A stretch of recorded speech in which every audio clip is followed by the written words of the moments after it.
talking about is tapping harmonics. These are basically the same idea as natural harmonics, in that we're going to be moving to the halfway point of the string. But instead of it being the 12th fret, we're going to fret a note. And then we're going to move 12 frets above that. So it'll be the new halfway point of the string. We'll talk about it. So say we're on the 5th fret of the G. And we put our first finger on the 5th fret of the G and we press that down. Effectively what we're doing is cutting the string from being its full length, from the nut to the bridge, to being from the fret itself to the bridge. So we're cutting this entire section out of the string when we play the 5th fret. Now what that does is creates a new halfway point on the string. Earlier, it was the 12th fret of the open string, because if we measure this distance and that distance, it's the same thing. So now we got to find our new halfway point. Well, there's a pretty easy way to do that. All you have to do is count 12 frets up from the fret that you're currently playing.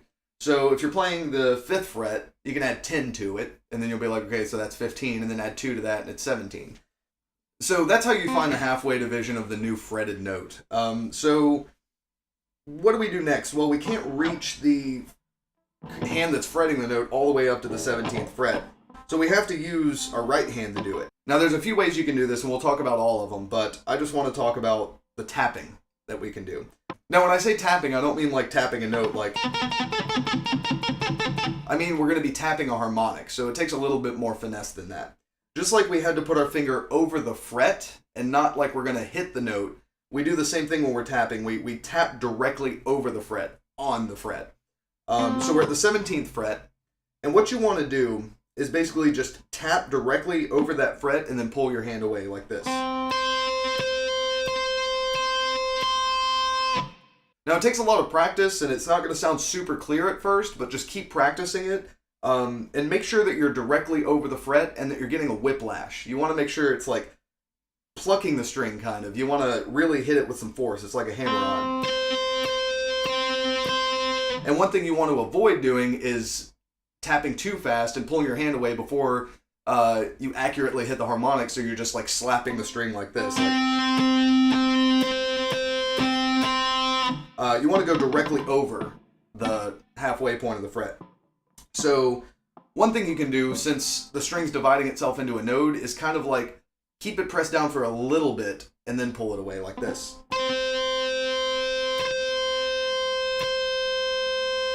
That way you can kind of gauge if you're hitting the right spot or not. And then you get quicker and you just keep tapping it.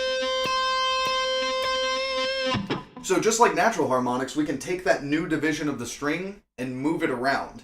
So the first harmonic is the halfway point, which is 12 frets up.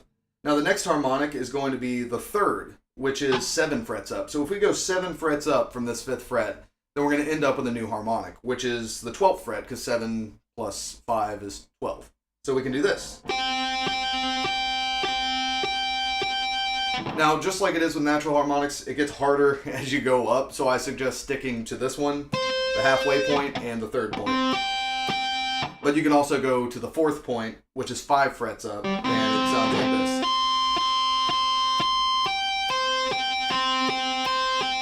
Now, if you're not having fun with that, I don't know what's wrong with you, because that's super fun. Now, one really cool thing you can do with tapping harmonics is follow the notes of your left hand with your right hand. For more experienced players, you probably noticed that the 12th fret right here is the same thing as the open string. And, of course, you're going to hit the 15th fret here because it's the same thing. Like, the 15th fret is just an octave up from the 5th fret. I meant to say 17th there. The 17th fret is just an octave up from the 5th fret.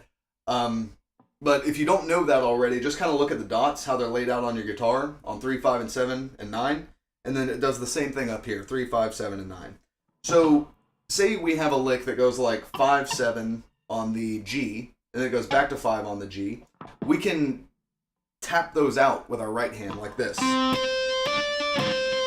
But make sure that you move your right hand with the notes of your left hand. So when we're playing the 5th fret with the first finger, we tap the 17th fret, because that's 12 frets up. But then when we play the 7th fret with our 3rd finger, we tap the 19th fret, because that's 12 frets up. And then we go back to the 15th fret.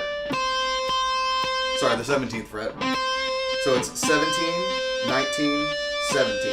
And you have to make sure both hands are moving at the same time. When you get good at this stuff, it's really fun. Like,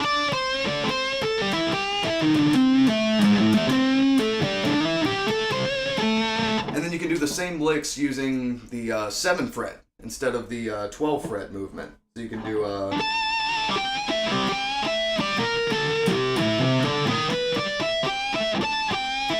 and then once you get proficient at it, you can just kind of switch between those two, and it sounds really cool. Stuff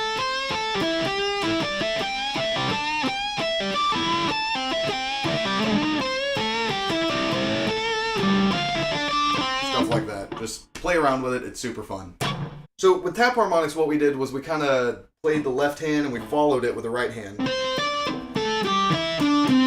An octave up from the note. Another way you can do that is hold your pick between your second finger and your thumb instead of your first finger and your thumb. And then you put your first finger on the spot that the harmonic is going to happen. So an example of that is we can touch the string with our first finger on the 12th fret of the E string. And then while our finger is there, we pluck with our second finger and our thumb holding the pick. And we end up with a harmonic. And then you can do the same thing on the 7th fret. And this also applies for the same thing we did with tapped harmonics, and that's how most people are going to use these, is this, Now,